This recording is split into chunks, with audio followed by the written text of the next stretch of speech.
ಆತ್ಮೀಯರಿಗೆ ಜ್ಯೋತಿಷ್ ಪಥ ಚಾನಲ್ಗೆ ಸ್ವಾಗತ. ನಾನು ನಿಮ್ಮ ಪ್ರೀತಿಯ ಅಜಿತ್ ಕಾರಂತ್. ಮಿಥುನ ರಾಶಿಯವರಿಗೆ ಶ್ರೀ ಪರಾಭವ ನಾಮ ಸಂವತ್ಸರದ ಯೋಗ ಫಲಗಳು ಹೇಗಿದ್ದಾವೆ ಇದನ್ನು ನಾವು ತಿಳಿದುಕೊಳ್ಳುವಂತಹ ಕಾಲ. ಆತ್ಮೀಯರೇ, ಈ ಹಿಂದೆ ನಾನು ಮಾಡಿದ 2026ರ ವರ್ಷ ಭವಿಷ್ಯ ಈ ವಿಡಿಯೋವನ್ನು ತಾವು ನೋಡಬೇಕು. ಕುಜ ರಾಹು ಸಂಯೋಗ ಎನ್ನುವಂತಹ ಒಂದು ವಿಶೇಷ ಸಂಚಿಕೆ ಮಾಡಿದ್ದೇನೆ, ಅದನ್ನು ಕೂಡ ನೀವು ನೋಡಬೇಕು. ಯಾಕೆಂದರೆ ಇವೆಲ್ಲ ಪೂರಕವಾದಂತಹ ವಿಷಯಗಳಾಗುತ್ತವೆ.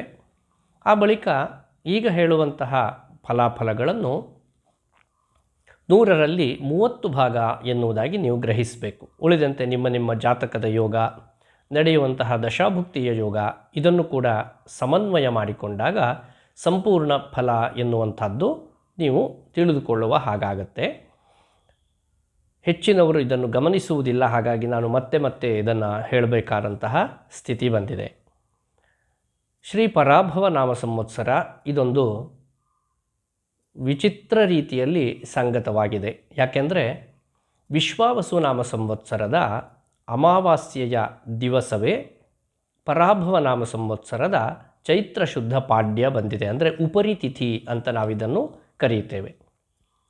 ಬೆಂಗಳೂರಿನ ಕಾಲಮಾನ ಇದನ್ನು ಆಧರಿಸಿ ಹೇಳುವುದಾದರೆ ಸೂರ್ಯೋದಯ ಆದ ನಂತರ ಸರಿಸುಮಾರಾಗಿ 6:54 ಪಾಡ್ಯ ತಿಥಿ ಪ್ರಾರಂಭವಾಗುತ್ತೆ. ಅಂದರೆ ಅಲ್ಲಿಯವರೆಗೆ ಅಮಾವಾಸ್ಯೆಯೇ ಇರುತ್ತೆ. ಹಾಗಾಗಿ ಅಮಾವಾಸ್ಯೆಯ ನಂತರ ಪಾಡ್ಯ ಬಂದೊದಗಿದೆ. ಇದೊಂದು ವಿಚಿತ್ರವಾದಂತಹ ಒಂದು ಕಾಂಬಿನೇಷನ್.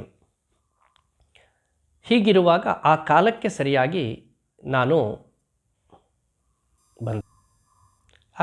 ಸರಿಯಾಗಿ ಒಂದು ಕುಂಡಲಿಯನ್ನು ಹಾಕಿದಾಗ ಮಿಥುನ ರಾಶಿಯಲ್ಲಿ ಗುರು, ಸಿಂಹ ರಾಶಿಯಲ್ಲಿ ಕೇತು, ಕುಂಭ ರಾಶಿಯಲ್ಲಿ ಕುಜ ಬುಧ ರಾಹು ಸಮಾಗಮ, ಅದರಲ್ಲೂ ಬುಧ ವಕ್ರೀಗತ, ಮೀನ ರಾಶಿಯಲ್ಲಿ ಲಗ್ನ ರವಿ ಚಂದ್ರ ಶುಕ್ರ ಶನಿ ಸಮಾಗಮ, ವೃಷಭ ರಾಶಿಯಲ್ಲಿ ಮಾಂದಿ. ಈ ರೀತಿಯಾದಂತಹ ಗ್ರಹ ಸಂಪದ ಸಿದ್ಧಿಯಾಗಿದೆ. ಇದನ್ನು ಆಧರಿಸಿ ಫಲ ನಿರೂಪಣೆಯನ್ನು ಮಾಡುವುದಾದರೆ ವರ್ಷದ ಪ್ರಾರಂಭದ ಹಂತದಲ್ಲಿ ಬಹುತೇಕ ನಿಮಗೊಂದು 8 ತಿಂಗಳುಗಳ ಕಾಲ ತೃತೀಯದ ಕೇತುವಿನ ಕಾರಣದಿಂದ ಲಾಭವೃದ್ಧಿ ಎನ್ನುವಂಥದ್ದು ಯೋಗ. ಅಂದರೆ ನೀವು ಗಳಿಸುವಂತಹ ಲಾಭವೇ ಅಧಿಕವಾಗುತ್ತಾ ಹೋಗುವ ಶುಭ ಕಾಲ. ಕರ್ಮಸ್ಥಾನದ ರವಿಯ ಕಾರಣದಿಂದ ಸರ್ವಸಿದ್ಧಿ ಮತ್ತು ಸದಾರೋಗ್ಯ, ಈ ವರ್ಷ ಪೂರ್ತಿಯಾಗಿ ಒಳ್ಳೆಯ ಆರೋಗ್ಯವನ್ನು ನೀವು ಕಾಣುತ್ತೀರಿ. ರಾಜದರ್ಶನ ಇದೊಂದು ಬಹಳ ವಿಶೇಷವಾದ ಯೋಗ. ಅಧಿಕಾರ ಮಾಡುವಂಥವರ ದರ್ಶನ ಮಾಡುವ, ಅವರೊಂದಿಗೆ ಮಾತನಾಡುವಂತಹ ಒಂದು ಯೋಗ ನಿಮ್ಮ ಪಾಲಿಗಿದೆ. ಇನ್ನು ದಶಮದ ಚಂದ್ರನ ಕಾರಣದಿಂದ ಇಷ್ಟಸಿದ್ಧಿ, ಪ್ರಿಯ ಭೋಜನ, ನೀವು ಬಯಸಿದಂತಹ ಪದಾರ್ಥಗಳನ್ನು ಊಟ ಮಾಡುವಂತಹ ಒಂದು ಯೋಗ ಮತ್ತು ಇಷ್ಟಾರ್ಥ ಸಿದ್ಧಿ ಎನ್ನುವಂಥದ್ದು. ಆದರೆ ಜನ್ಮದ ಗುರುವಿನ ಕಾರಣದಿಂದ ಸ್ಥಾನಭ್ರಂಶ, ಧನಕ್ಷಯೌ, ಕಲಹಧೀಹಿ ಜಾಡ್ಯೇ ಗುರೌ ಜನ್ಮನಿ. ಮೇಲಿಂದ ಮೇಲೆ ಕಲಹ ಮತ್ತು ಜಾಡ್ಯ, ಇದ್ದಕ್ಕಿದ್ದ ಹಾಗೆ ಉದಾಸೀನ ಪ್ರವೃತ್ತಿ ನಿಮ್ಮನ್ನು ಆವರಿಸುತ್ತೆ. ಸ್ಥಾನಭ್ರಂಶ, ಧನಕ್ಷಯ ಉಂಟಾಗುತ್ತೆ. ಎಷ್ಟು ಹಣವನ್ನು ಗಳಿಸಿದರೂ ಕೂಡ ಕೈಯಲ್ಲಿ ಉಳಿಯದೇ ಹೋಗಬಹುದು. ಹಾಗೆ ಬುದ್ಧಿಯಲ್ಲಿ ಬಡತನ ಬರಬಹುದು. ತುಂಬ ಬುದ್ಧಿವಂತರು ನೀವು, ಆದರೆ ಕೆಲವೊಮ್ಮೆ ಅದೇ ಬುದ್ಧಿ ಕೆಲಸವನ್ನು ಮಾಡದೇ ಹೋಗಬಹುದು. ಇದಿಷ್ಟು ಜನ್ಮದ ಗುರುವಿನ ಫಲ. ಆದರೆ 26ರ ವರ್ಷ ಭವಿಷ್ಯವನ್ನು ನಾನು ನಿರೂಪಣೆ ಮಾಡುವಾಗ ನಿಮಗೊಂದು ಸಮಯವನ್ನು ಸೂಚಿಸಿದ್ದೇನೆ. ಗುರು ದ್ವಿತೀಯಕ್ಕೆ ಬರುವವನಿದ್ದಾನೆ, ಆವಾಗ ಉತ್ತಮವಾದಂತಹ ಗುರು ಬಲವನ್ನು ನೀವು ಕಾಣುತ್ತೀರಿ. ಅದರಿಂದ ನಿಮಗೆ ಅತಿಶಯವಾದಂತಹ ಶುಭ ಫಲಗಳನ್ನು ಹೇಳಬಹುದಾಗುತ್ತೆ.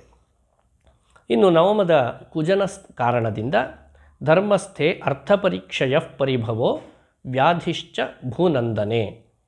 ಅಂದರೆ ಧನ ವ್ಯಯ ಆಗುವಂತಹದ್ದು, ಪರಿಭವ, ಉದ್ಯೋಗ ವ್ಯವಹಾರ ಇತ್ಯಾದಿಗಳಲ್ಲೆಲ್ಲ ಸೋಲನ್ನು ಕಾಣುವಂಥದ್ದು, ಸ್ವಲ್ಪ ರೋಗ ಬಾಧೆ ಹಾಗೂ ಭಯ ನಿಮ್ಮನ್ನು ಕಾಣಬಹುದು, ಆತಂಕ ಆವರಿಸಬಹುದು.